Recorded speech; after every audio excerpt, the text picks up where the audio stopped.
Hello there. So for this exercise, we need to define a kind of geometric problem, but we need to treat it with algebra. So basically, we're going to define the plane, right? So that's our ambient space. So we got here x and the y is R2, and we're going to define a subspace B that will be defined as a line. So actually a generic line, right? So B, you can observe that is defined as a generic line. It's a pair of numbers x and y that satisfy the equation of a line in the plane. So basically B could be any line on the plane, but the point is that we need to prove that V is a vector subspace of R2 if and only if B is equals to 0, which is equivalent to say that the line passed through the origin. So the geometric meaning of that is that if we got x and y, then the line should pass through the origin. It could be any line that passed through the origin. It could be a vector subspace. What is the meaning of vector subspace? That this B also satisfies the axioms of a vector space. Vector space with the operations of the ambient space, that is R2, that means the usual summation and multiplication, scalar multiplication. Okay, so that's just to give you like a geometric interpretation of what we need to prove. Okay, so one of the things, so why B defined in as x, y on the plane such that y is equals to ax plus b need to be, the b should be equals to 0 or the same, that the line should pass through the origin. That is equivalent argument. Okay, so you can see this in two ways. If B is a subspace of R2 that satisfies the same axioms of vector space of R2, that means that the 0 vector of R2 should be the same 0 vector on V. But so this is one of the first arguments. Okay, so if B is different from 0, then the 0 vector is not defined on V. And let me show you why. This is not part of B. So it is really easy to see this. So this is how is defined the vector x and y, but y is ax plus b. So a generic vector in V looks like this. And A and V, I forgot to mention that A and B are fixed. Each pair A and B define one line in the plane, but in this case are fixed. Are fixed numbers. We cannot change it. They are fixed numbers that define one line. So A and B are fixed, and the only variable is x here. So what happens if x is equals to 0, then the vector is 0b.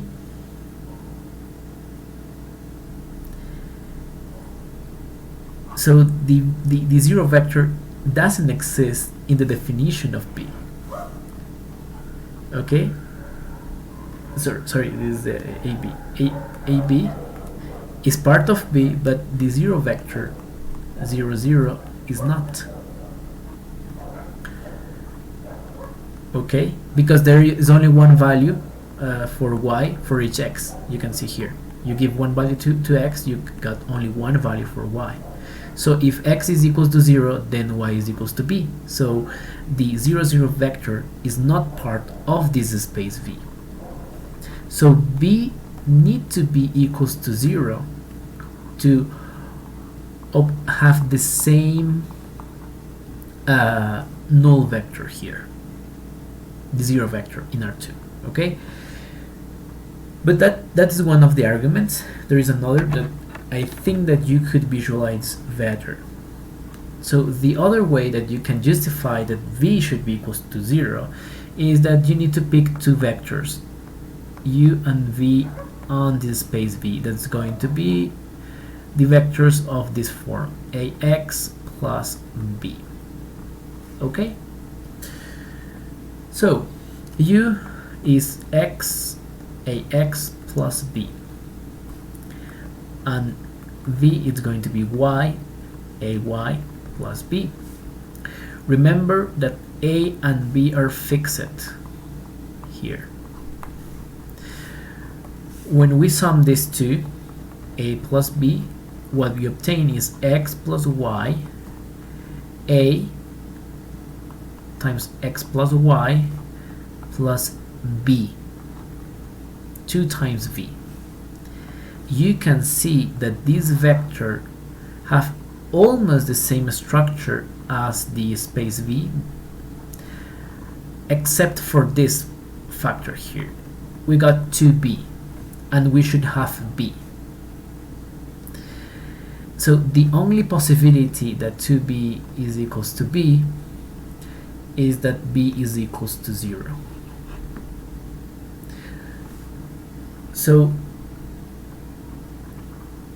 at first this space B is not a vector space because it doesn't satisfy the first axiom that is related with the closeness of the sum operation. So the only way that this space could be a vector space is that B should be equals to 0. That means lines that pass through the origin in the plane.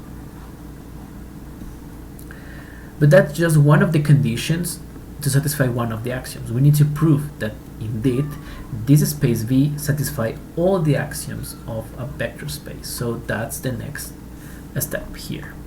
So B is going to be the set of AX elements on R2 where A is a fixed real number.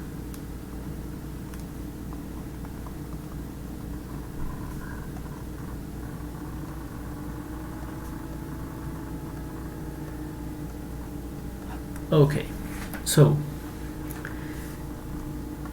this is the usual summation and the usual scalar multiplication. That means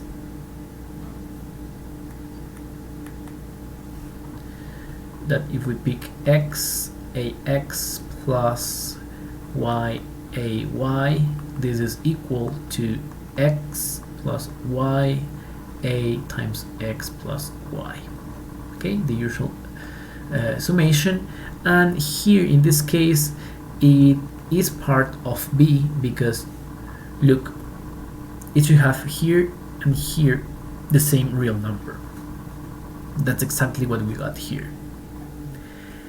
X plus y is a real number, x plus y is another real number, so it preserves the structure of the vector space. So it is part of B. And the scalar multiplication in this space, x, ax, is equals to the usual multiplication. So we got here kx and here akx. And you can observe that again, here we got the same number here and here. That is what is required for this space V. Okay? So it also is part of B. That means that the first axiom and the sixth axiom hold on this space. That's great. Let's keep moving. The second axiom is related with the commutativity of the vectors. So in this case we got x, ax plus y, ay. This is equal to x plus y, a times x plus y. But x and y are real numbers, so they commute, so we can interchange them, and we obtain here y plus x and here ay plus x, and this is just then we can separate them as y ay plus a x ax, and this is just v plus u as we require. The next is related with the associativity property. So in this case I'm going to consider an extra vector, u plus v plus w. In this case w is defined as z a z. So the left hand side of this expression, b plus w, this is just x ax plus, here is y, sorry, y plus z, a times y plus z. Then we sum these two vectors and we obtain x plus y plus z, and a times x plus y plus z. And the right hand side of this equality is equal to u plus v plus w. So this becomes x plus y, a that multiplies x plus y, plus z a z. And when we sum these two vectors we obtain x plus y plus z, a times x plus y plus z. So these two vectors are the same, these two expressions are the same, so this axiom also holds in this vector space. Let's continue with the fourth axiom. It is related with the existence of the null vector. That's what the first thing that I mentioned here. So it should be a vector, and actually should be the same null vector as the ambient space, in this case R2. So in this case is a vector 0 0, and we can check that is part of B because we can write 0 as 0 a 0, which is part of the set V, and this should satisfy the property that any vector u plus this 0 vector is equals to u again. So u equals to x ax, and the 0 vector is just 0 0. So we got that u plus the 0 vector is equals to x ax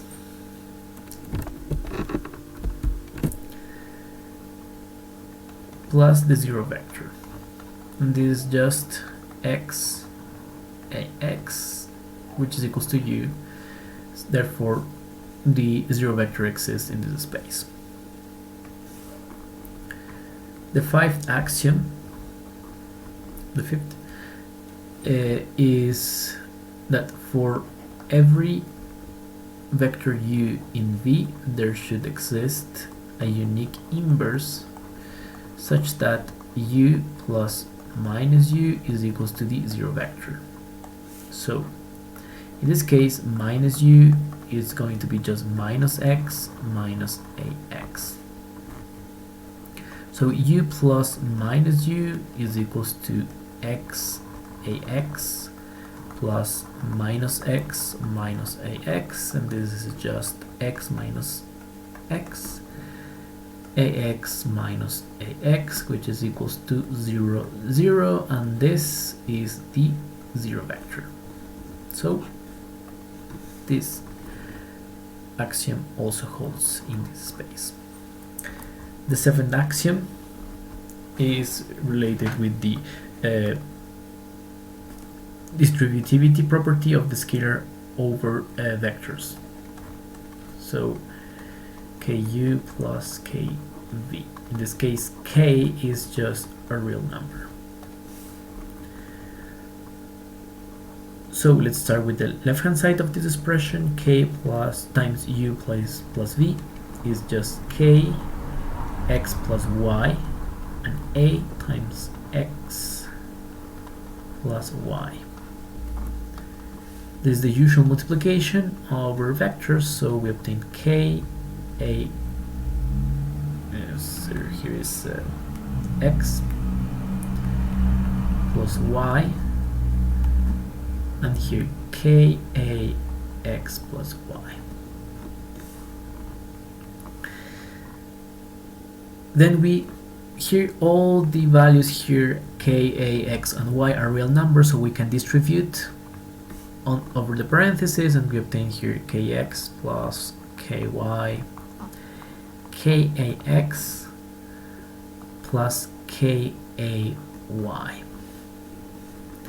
So what I'm going to do now is separate those who have x and y.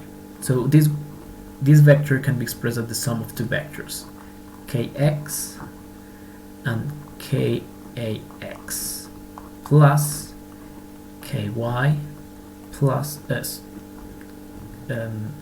kay.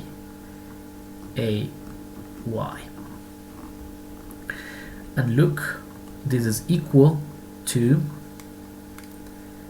ku plus kv, as we require.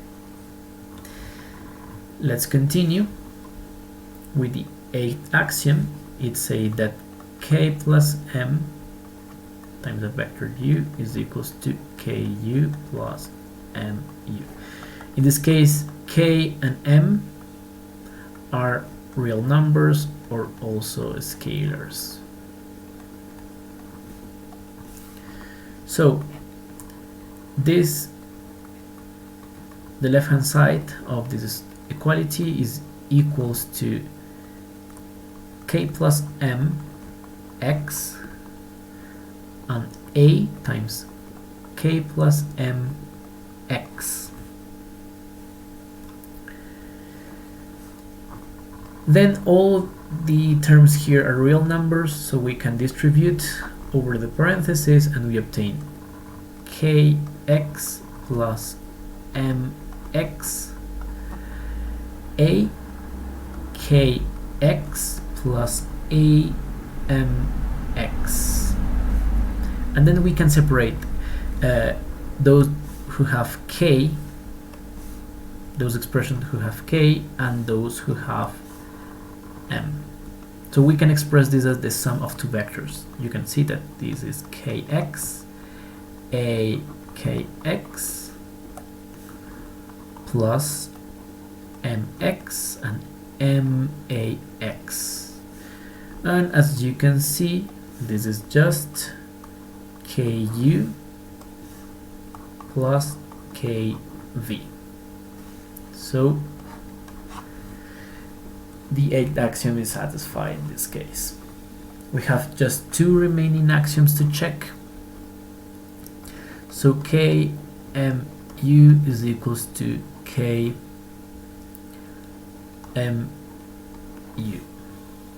So kmu is equals to k times mx, amx, and then we multiply again and we obtain kmx, and here akmx. And the right hand side of this expression is km times u, and this is just kmx, kmax. Here we are going to interchange this because they're real numbers, so we obtain kmx, akmx. These two expressions are the same, therefore this axiom is satisfied. And the last axiom is the simplest one. The unity times u is just u, and that's trivial because it's 1 times x, ax. We multiply by each of the elements and we obtain the same, ax, xax. So as a conclusion is that V, the set of elements ax, which are equivalent to say the set of the form x, y on the plane such that it satisfies the equation of a line y equals to ax, which are equivalent to the set of lines through the origin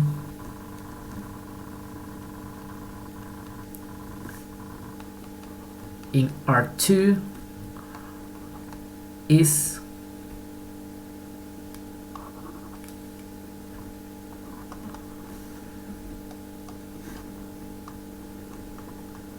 a vector space.